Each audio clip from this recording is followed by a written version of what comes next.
The Church has always ordained only men to holy orders. And yet, in our own age, more and more, there are calls that the Church needs to, quote-unquote, get with the times and treat women equally and allow them to be ordained. But why is it that only men are admitted to holy orders? It is this question that we will look at now.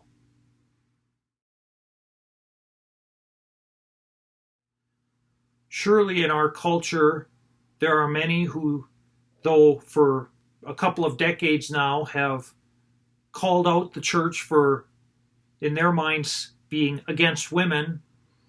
It is important that we dive into a little bit of the truth as to why the Church only ordains men.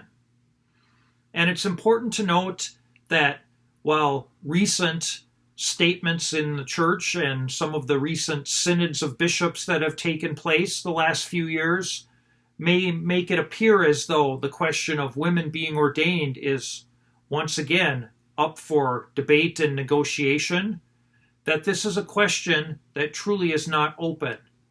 And while some might hear those words and scoff, I want to be very clear that the Church, for her part, wants to recognize how men and women are equal and different.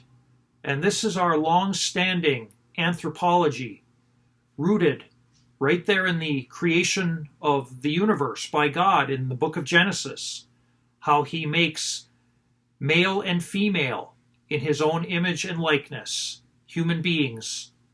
And we, for our part, while it is certainly a cultural tension that exists in terms of how people are treated and what equality means, in the mind of the Church, equality doesn't equate with sameness, that there's equality and difference. And this is so important for us to see, not just in questions of who is able to receive ordination and who isn't, but really in all aspects of our human call and condition, that God wills that there be men and women, and that they are equal in their dignity, but different in their nature. And so it is that when we confront this issue of why are only men able to be ordained, we are hitting upon a topic that wants to emphasize the importance of equality and difference, that men of their nature are able to live this call in such a way that it is able to be lived out in union with Jesus Christ.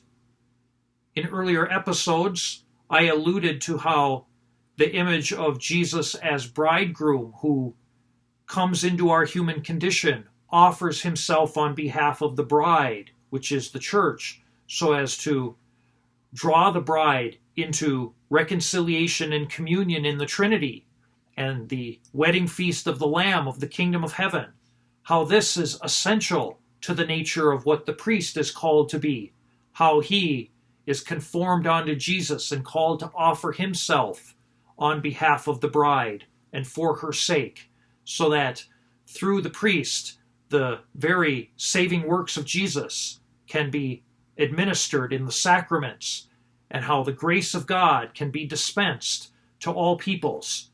And so there's this unity of the very conformity unto Christ that we who are priests are called to live out. And as such, if one is going to be as a bridegroom, it needs to be one who is capable of being a bridegroom, or so we can truly understand it. And this is where we want to turn to an even more important and crucial, even if not well accepted, truth about holy orders and only men being able to receive it is truly founded. And St. John Paul II in 1994, in a very real way, gave the definitive statement on this. In a very, very brief apostolic letter entitled Ordinatio Sacerdotalis, St. John Paul II said the following, that the Church, for her part, has no authority to change what came to us by way of divine mandate. And what was that divine mandate? It is the truth that Jesus himself, when he selected only men to be his apostles, was setting the direction in which his church was to follow. And we can read in the Gospels clearly enough that the 12 men that he selected were far, far from being perfect. We see time and again their weaknesses and even their failings and sins. Take, for example, the scenes where they are arguing amongst themselves who is the greatest, or for that matter, the more poignant scenes of Peter denying our Lord 3 times after Jesus had been arrested and was on trial, and how Judas, for his part, one of those chosen 12, was a betrayer, and Jesus knew it from the beginning.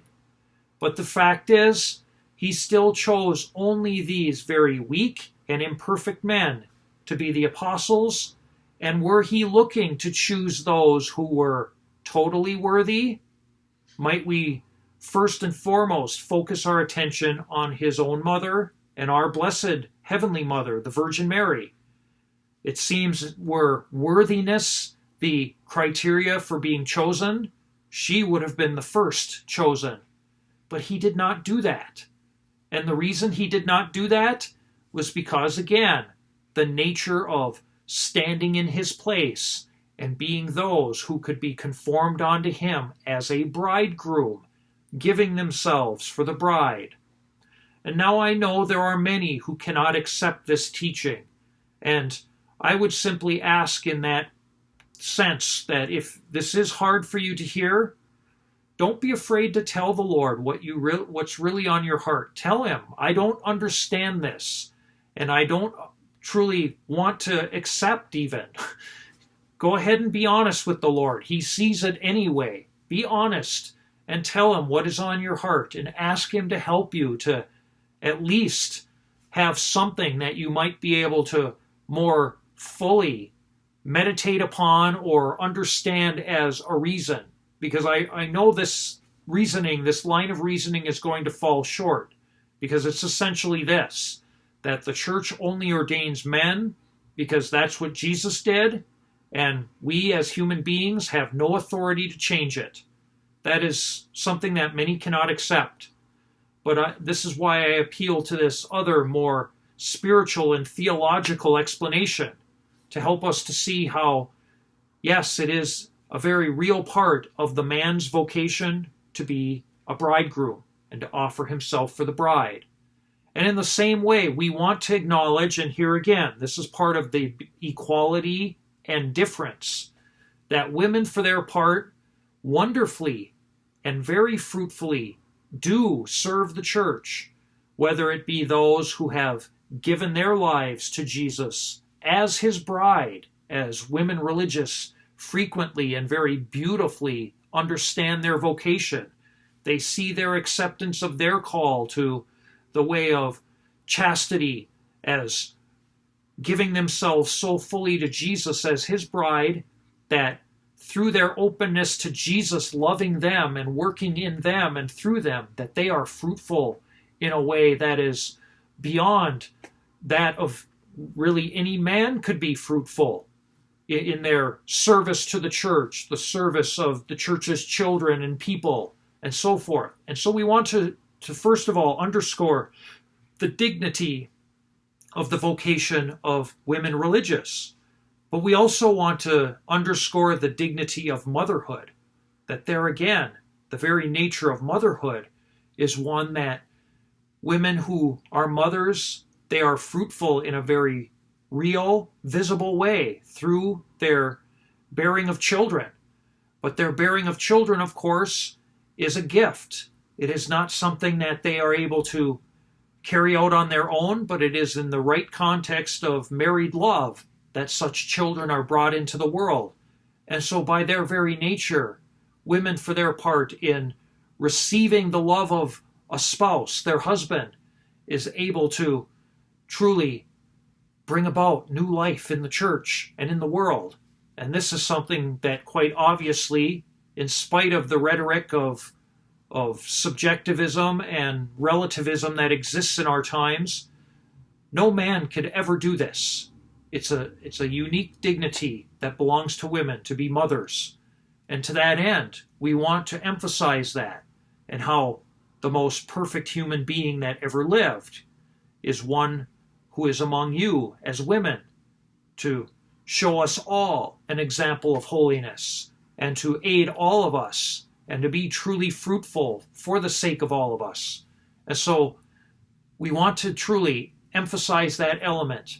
And again, I want to be the first to say, I know that not all can accept this teaching, but the truth is, it's something to pray about. Ask the Lord, why is it that you have made us the way you did? That might be the more simple and general way to pray. Lord, help me to understand what it means to be human, and realize the church, and especially, again, to go back to St. John Paul II, because in addition to this brief statement from 1994, specifically on why only men are ordained, he has a treasure trove of writing and teaching for us on the dignity of human beings, male and female, even to the point where he wrote an encyclical on the dignity of women. Such was the emphasis he wanted to give to this beautiful plan of God, that all who are human are equal in their dignity, though different as male and female,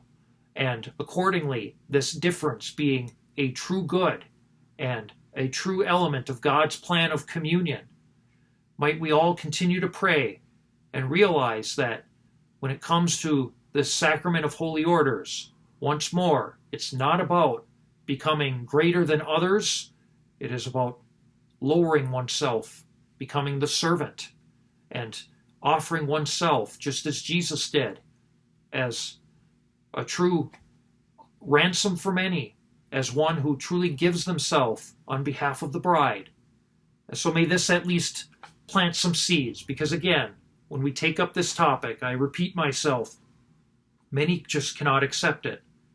But may we in faith continue to open ourselves and allow Jesus to be that source of life, source of truth, to show us who each of us individually, male or female, truly are in the sight of God, as those who are loved, as those who are filled with the dignity that God gave us, and as those who are meant to share forever in the union and communion of His presence in heaven. May God bless you.